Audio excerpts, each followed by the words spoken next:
Hello प्यारे बच्चों, कैसे आप सभी। आशा करता हूँ सभी बढ़िया होंगे।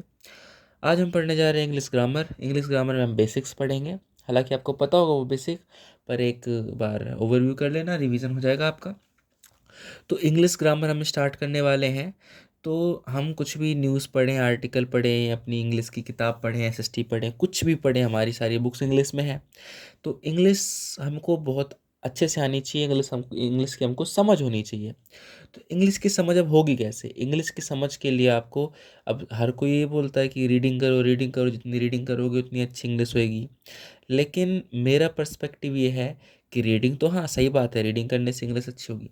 पर अगर आपको उसका मतलब ही नहीं पता, जैसे कि अब अगर आप कुछ पढ़ रहे हैं, poll so both candidates within the margin error, तुमने आपने कुछ ही पढ़ा, एक दो लाइन, एक दो पैराग्राफ पढ़े, पर आपको अगर उसका मतलब समझ नहीं आ रहा है, आपको उसमें ये समझ नहीं आ रहा है कि किसके बारे में बात हो रही है, किससे बात हो रही है, क्या बात हो रही है, तो फिर आपका वो पढ़ने का कोई मतलब नहीं है। वो तो सिर्फ आप अपना स्पीड अच्छी कर रहे हैं, रीडिंग करने की रीडिंग स्किल अच्छी कर रहे हैं।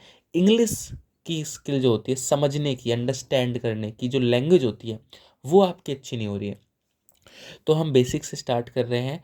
देखो, मेरे अकॉर्डिंग आपको इंग्लिश कैसे आनी चाहिए, कैसे करनी चाहिए। सबसे पहले तो आपको जो सेंटेंस लिखा होता है, उस सेंटेंस के टुकड़े करने आने चाहिए, उसका ऑपरेशन करना चाहिए, आना चाहिए। कोई भी सेंटेंस का ऑपरेशन मतलब जैसे जैसे कोई भी सेंटेंस लिखा है तो आपको पहचानना आना चाहिए कि नाउन क्या है, वर्ब क्या है, और एडवर्ब क्या, एडजेक्टिव क्या, पार्ट्स ऑफ स्पीच हम पढ़ते हैं ना छोटी क्लासों में।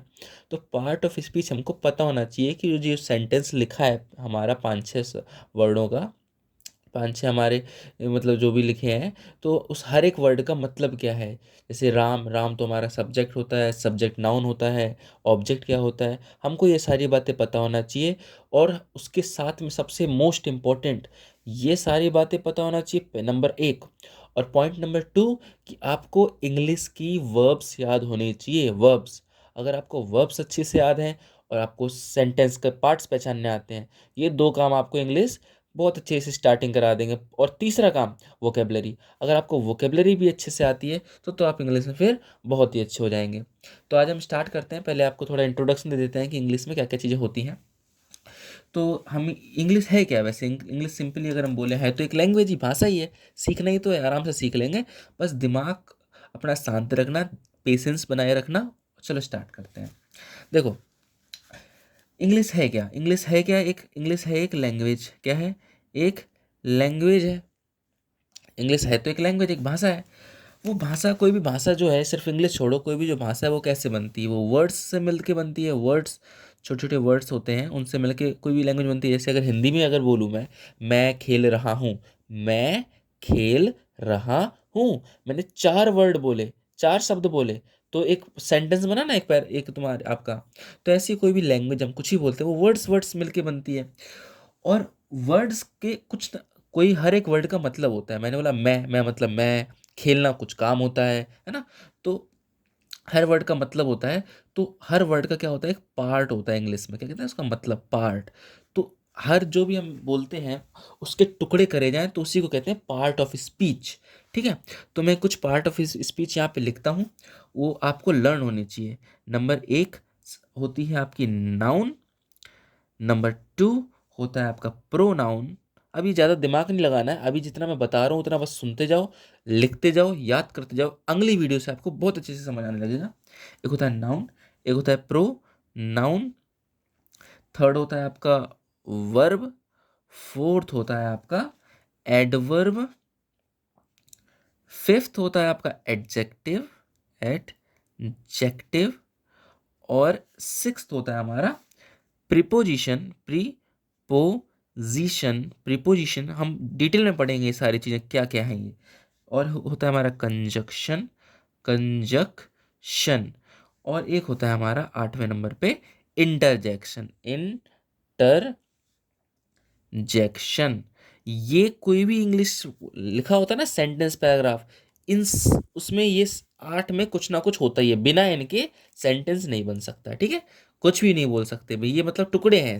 जैसे कि चाय बनाओगे ना, तो चाय में आपको पत्ती चाहिए, चीनी चाहिए, दूध चाहिए, वगैरह वगैरह, इलायची जो भी चाहिए, अदरक चाहिए, तो उस अलग ऐसी ना कुछ भी ये लिखे होती है ना इंग्लिश में, उसके टुकड़े होते हैं, आपको पता होना चाहिए, हर एक वर्ड का मतलब आपको पता होना चाहिए। तो हम सबसे पहले एक एक करके सारे लाइन से समझेंगे। तो सबसे पहले हम स्टार्ट करते हैं नंबर 1 नाउन से। सबसे पहले हम स्टार्ट करते हैं नंबर 1। इसकी आप फोटो ले लीजिए, स्क्रीनशॉट ले लीजिए, इसको लिख लेना, ठीक है। हम स्टार्ट करते हैं नाउन से। नाउन, तो सबसे पहले हम नाउन छोड़ो, नाउन से तो हम करा सकते हैं स्टार्ट, नाउन नेमिंग वर्ड वगैरह वगैरह, चलो यहीं से कर लेते हैं, छोड़ो। सबसे पहले हम स्टार्ट करते हैं नाउन से। तो नाउन होता क्या है ये बताओ। नाउन सिंपली, मैं सरल भाषा में कहूँ कि नाउन क्या होता है, तो नाउन होता है आपका नेमिंग वर्ड। क्या होता है नाउन आपका? Naming word.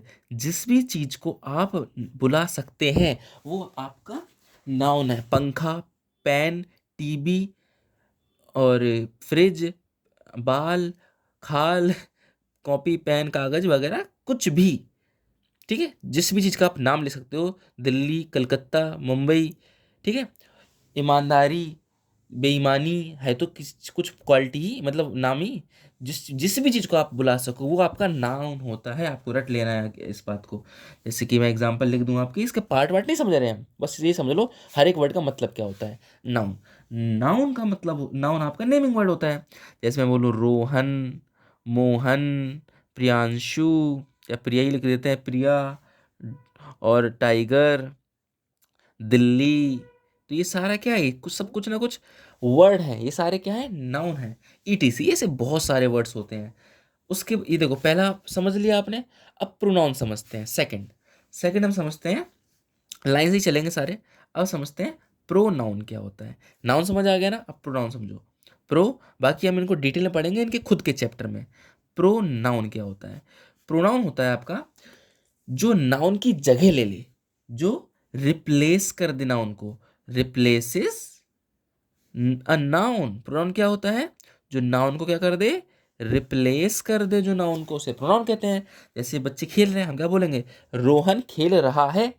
अब रोहन की जगह मैं क्या बोल सकता हूँ? वह खेल रहा है।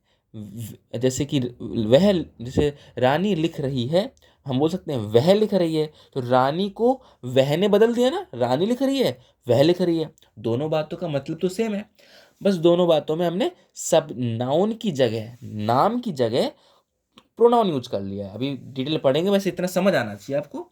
जैसे आई, जैसे मैं बोलूँ, मैं खुद को बोलूँ प्रियांशु लिख रहा है, तो मैं बोलूँगा आई एम राइटिंग आई। प्रियांशु की जगह आई, मैं खुद के लिए आई यूज करूँगा। आई हो गया, वी हो गया, यू हो गया, मी हो गया, ऐसे बहुत सारे होते हैं। ईटी से बहुत सारे होते हैं, ठीक है। तीसरा समझो, तीसरा क्या होता है आपका? वर्ब। तीसरा होता है आपका वर्ब। क्या होता है? वर्ब। अब वर्ब क्या होता है? मोस्ट इंपॉर्टेंट, ये अगर समझ आ गया तो मतलब 40-50% आपको इंग्लिश आ जाएगी। वर्ब आपकी होती है, दो काम करती है वर्ब। वर्ब कितने काम करती है? दो। वर्ब क्या है? वर्ब के दो मतलब है। ये पहला मतलब है कि ये आपका एक्शन बताती है। एक्शन, एक्शन मतलब आप क्या काम कर रहे हैं, जो भी आप काम कर रहे हैं वो आपका एक्शन है। तो वर्ब आपको एक्शन बताती है। जैसे खेलना, पिटना, पीटना, रोना, सोना, नाचना, खेलना, लिखना, पढ़ना, कोई भी काम है वर्ब। कोई भी काम, हर एक काम वर्ब होती है। एक एक्शन बताती है, और दूसरा वर्ब क्या बताती है? स्टेट ऑफ बीइंग बताती है। स्टेट ऑफ बीइंग मतलब कि कोई इंसान क्या है या कोई चीज क्या है, ये बताती है स्टेट ऑफ बीइंग। पहला काम है एक्शन बताना, काम क्या हो रहा है। वर्ब का एक मतलब एक्शन बताना, एक मतलब स्टेट ऑफ बीइंग बताना, ठीक है। जैसे कि अब मैं एग्जांपल दूं आपको, एक्शन से एग्जांपल दूं, जैसे कि I am writing a letter, a letter. तो मैंने क्या बोला? मैं लिख रहा हूं। काम बता दिया ना, ये काम है, लिखना काम है, तो ये एक्शन है। अच्छा, मैं बोलूं I am teacher, I am a teacher. अब ये जो टीचर है, TACHER, तो ये जो टीचर है वो कौन है? मैं हूं। टीचर कौन है? मैं हूं। तो ये जो एम है ये वर्ब है। ये क्या बता रही है? काम, ये स्टेट बता रही है कोई चीज क्या है। स्टेट ऑफ बीइंग बताती है कोई चीज क्या है। इसमें आती है आपकी इज, एम, आर, बहुत सारी होती हैं, बाद में पढ़ेंगे, ठीक है। ETC बहुत सारी होती है, is, am, are, was, were, will, would, can, could वगैरह वगैरह बहुत है। चौथा सुनो, ये समझ आ रहा है ना आपको? नहीं आया तो एक बार रिपीट कर लेना। चौथा होता है आपका एडजेक्टिव या एडजेक्टिव। चौथा होता है आपका एडजेक्टिव। एडजेक्टिव क्या होता है बच्चे सुनो। एडजेक्टिव वो शब्द होता है जो नाउन की क्वालिटी बताए। एडजेक्टिव कौन सा शब्द होता है जो नाउन की क्वालिटी बताए। जैसे मैंने बोला रोहन, मैं बोलूँगा अच्छा रोहन, या फिर लंबा रोहन, लंबा है अगर हाइट में, शॉर्ट है शॉर्ट रोहन। मतलब मैं अगर किसी नाउन की क्वालिटी बताऊं, नाउन को मॉडिफाई करूं, मैं अगर मॉडिफाई करूं, मॉडिफाई मतलब ज़्यादा इतना कॉम्प्लेक्स मत समझो, नाउन या प्रोनाउन, ये नाउन या प्रोनाउन को क्या करता है, मॉडिफाई करता है। मॉडिफाई मतलब उसकी क्वालिटी बताता है। जैसे कि ब्लैक हेयर, जैसे मैं बोला मैंने ब्लैक हेयर, तो इसमें मेन चीज नाउन क्या है, नाउन इसमें नाउन है हेयर बाल, लेकिन बाल कैसे हैं, काले हैं। तो ब्लैक हेयर तो ये नाउन है, लेकिन कैसा, काला। तो ये आपका हो जाएगा क्या, ये हो जाएगा आपका एडजेक्टिव, और ये आपका क्या है, नाउन है। जैसे कि सुंदर पेन सुंदर पेन, तो पेन आपका क्या है, नाउन है, लेकिन पेन कैसा है, सुंदर है। तो किसी नाम का या कोई क्वालिटी बताए वो एडजेक्टिव होता है। क्लियर हो गया एडजेक्टिव। चौथा यहीं पे समझ लेते हैं छोटे से, क्योंकि यहाँ पे वर्ब दिख रहा है ना, तो इजी सा रहेगा समझना आपको। पांचवा एडवर्ब। अब एडवर्ब क्या होता है ये समझो। एडवर्ब आपका जैसे एडजेक्टिव नाउन के बारे में बताता था, नाउन प्रोनाउन दोनों के बारे में बताता था कि नाउन कैसा है, ऐसे जो एडवर्ब होता है वो वर्ब के बारे में बताता है कि वर्ब, वर्ब मतलब काम, काम कैसा है। जैसे दौड़ना काम है, तेज दौड़ना। जैसे फास्ट रनिंग, जैसे मैंने बोला फास्ट रनिंग। अब फास्ट रनिंग मैंने बोला, रनिंग तो दौड़ना काम होता है, रनिंग कितना रनिंग, तेज रनिंग, फास्ट रनिंग।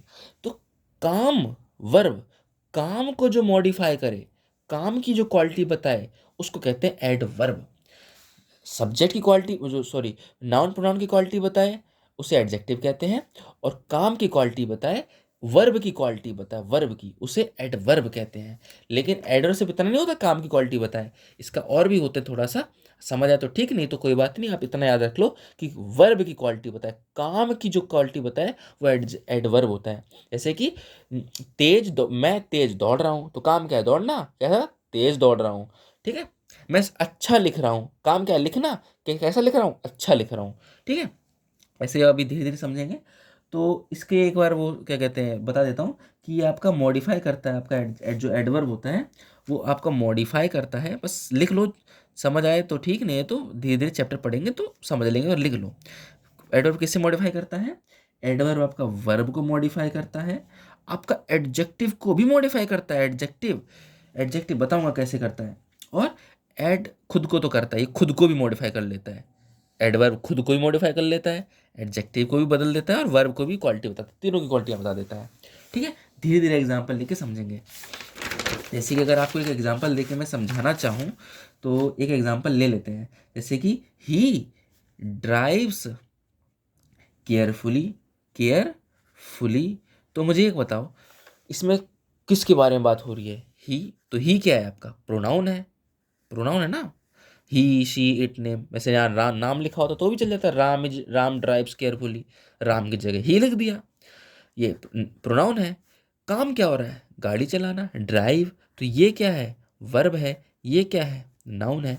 अब वो गाड़ी चला रहा है केयरफुली, तो गाड़ी कैसे चला रहा है, वो केयरफुली चला रहा है। गाड़ी कैसे चला रहा है, केयरफुली। तो वर्ब है ना ये चलाना, कैसे चला रहा है, केयरफुली चला रहा है। तो ये वर्ब है, वर्ब की क्वालिटी ये है, तो ये एडवर्ब है। समझ आई बात कि नहीं आई, गाड़ी कैसे चला रहा है, केयरफुली चला रहा है। समझ आ रहा है, गुड। अब हम समझते हैं प्रीपोजिशन, या फिर एक, चलो पहले प्रीपोजिशन समझते हैं, फिर धीरे धीरे मैं समझाऊंगा, फिर आपको एक्सरसाइज दूंगा इसी पे। अब समझो प्रीपोजिशन। प्रीपोजिशन क्या होता है, ठीक है, लाइन से हम पढ़ रहे हैं सारे पार्ट ऑफ स्पीच, फिर एक बार कंडेंस भी कर दूंगा इन सबको एक बार बताने के बाद। प्रीपोजिशन क्या होता है, इट शोज रिलेशनशिप, रिलेशनशिप समझते हैं, रिश्ता, ऑफ अ नाउन, किसी नाउन या किसी प्रोनाउन, प्रोनाउन किसी नाउन या किसी प्रोनाउन का रिश्ता बताता है to another word, the word. अब इसका मतलब मैं समझाता हूँ, थोड़ा बड़ा सा लिख दिया मैंने। प्रीपोजिशन ऐसा शब्द होता है जो नाउन या प्रोनाउन की रिलेशनशिप बताता है किसी दूसरे वर्ड के साथ। जैसे कि बिल्ली टेबल के नीचे है, तो बिल्ली टेबल और उसके नीचे है, तो नाउन और बिल्ली और टेबल और बीच नीचे है, तो नाउन और किसी शब्द के बीच में बताना ना कि उसके उसके बारे में रिलेशनशिप। जैसे कि आई लिव इन दिल्ली, मैं दिल्ली में रहता हूँ। तो आई, आई तो आपको पता है प्रोनाउन है, मैं प्रोनाउन हूँ, यहाँ पे नाम भी होगा चलेगा, राम लिव इन दिल्ली चलेगा, है ना। ये क्या है, आपका प्रोनाउन है। काम क्या हो रहा है, रहना काम हो रहा है, काम क्या हो रहा है, रहना। अब कहाँ रह रहे हो, दिल्ली में रह रहे हो, तो ये और ये के बीच में इन क्या कर रहा है, इन बता रहा है दिल्ली में रह रहे हो, दिल्ली में। तो ये लिव और दिल्ली के बीच में रिश्ता बता रहा है कि दिल्ली में रह रहे हो। अगर मैं ऑन लिख दूं मतलब दिल्ली के ऊपर रह रहे हो, बिसाइड वगैरह धीरे धीरे बाद में समझेंगे, बस इतना समझ लो। ऊपर नीचे अंदर बाहर वगैरह वगैरह, बीच में अगल बगल, ये सब रिश्ता बताता है कुल मिला के नाउन प्रोनाउन का किसी शब्द के साथ। जैसे कॉपी के अंदर पेन है, किताब टेबल के ऊपर है, तो इन ऑन अंडर बिहाइंड वगैरह वगैरह हमारी प्रीपोजिशन होती हैं। अभी सिर्फ समझते जाओ धीरे धीरे। अगला होता है कंजक्शन। क्या होता है अगला, कंजक्शन। ये इंपॉर्टेंट वर्ड है, कंजक्शन। कंजक्शन क्या होता है, जंक्शन से समझो, जंक्शन आपने सुना होगा ना, कानपुर जंक्शन, लखनऊ जंक्शन, जैसे कानपुर सेंट्रल होता है वैसे तो, लेकिन जंक्शन मतलब होता है दो चीजों को जो जोड़े, उसे जंक्शन कहते हैं। तो कंजक्शन वो शब्द होते हैं जो दो शब्दों को, जो दो सेंटेंसेस को जोड़े, ठीक है, ज्वाइनिंग वर्ड होते हैं। चाहे दो सेंटेंस हो, ये क्या करते हैं, ये ज्वाइनिंग वर्ड होते हैं। कैसे वर्ड होते हैं ये, ज्वाइनिंग वर्ड। ये वर्डों को जोड़ते हैं, वर्ड को जोड़ देंगे, ये सेंटेंस को भी जोड़ देंगे, सेंटेंस। जैसे कि मैं एग्जांपल अगर आपको दूं, मैंने बोला Ram and Shyam, Ram and Shyam are good student, are good in science, मतलब साइंस में अच्छे हैं वो। अब राम एक नाम है, श्याम एक नाम है, जोड़ कौन रहा है, एंड। तो एंड क्या है, कंजक्शन है। ये नाउन है, ये नाउन है, बीच में क्या आ गया, कंजक्शन आ गया। दो शब्दों को जोड़ता कौन है, कंजक्शन जोड़ता है, ठीक है। इतनी बात समझ आई। आर आपकी वर्ब है कि साइंस, साइंस में कैसे हैं, अच्छे हैं, ये रिश्ता बता रहा है, अच्छे किसमें, साइंस में, ठीक है। धीरे धीरे समझो, बस थोड़ा थोड़ा दिमाग लगाते रहो। वर्ड सेंटेंस का ऑपरेशन करना आ गया तो मतलब आपको चीजें आ गई। आप समझो इंटरजेक्शन, समझ आ गया ना। सिर्फ ये नहीं, ये ऐसा नहीं है कि सिर्फ ये दो शब्दों को जोड़ता है, ये सेंटेंसेस को भी जोड़ देता है। जैसे मैं बोलूं Ram and Shyam are good student and they are also good in football. तो मतलब मैंने एंड जोड़ दिया ना, एक सेंटेंस बीच में लगा दिया एंड, फिर अगला सेंटेंस। तो कुछ वर्ड हैं आपको समझ लो, जैसे कौन कौन से वर्ड होता है, जैसे एंड दिख जाए, एंड आपका कंजक्शन होता है, और कंजक्शन होता है, लिख लेना सारे, याद कर लेना। एंड कंजक्शन होता है, और कंजक्शन होता है, बट आपका कंजक्शन होता है, बिकॉज कंजक्शन होता है, बिकॉज इसलिए, है ना, सिंस। ये बहुत सारे वर्ड्स होते हैं, धीरे धीरे बाद में पढ़ेंगे, सब चैप्टर है इन सबके। अब अगला आता है लास्ट, इंटरजेक्शन। इंटरजेक्शन, इंटरजेक्शन ये क्या होता है, ये आपका बहुत सिंपल है। जैसे मैंने आपको पेन ऐसे चुभा दिया, कहोगे आउच करोगे ना, मैं आपको बढ़िया सा गिफ्ट दे दूंगा, वाओ, है ना, अचानक से फीलिंग्स निकलेंगी आपकी। तो ये एक्सप्रेसिव वर्ड्स होते हैं, एक्सप्रेसिव। एक्सप्रेसिव का मतलब होता है अपने दिल की बात निकालना, एक्सप्रेसिव वर्ड्स होते हैं। जैसे कि जैसे कि आउच, ओ, अलास, मतलब वाओ, नाई, ऐसे खुशी में जो निकलते हैं, एकदम दुखी या खुशी में अचानक से जो निकल जाए मन से, है ना, तो वो होते हैं एक्सप्रेसिव वर्ड, उनको इंटरजेक्शन कहते हैं। मैं एक बार शॉर्ट में लिख देता हूँ एक का यहाँ पे साइड में, तो फिर आपको समरी मिल जाएगी, ठीक है।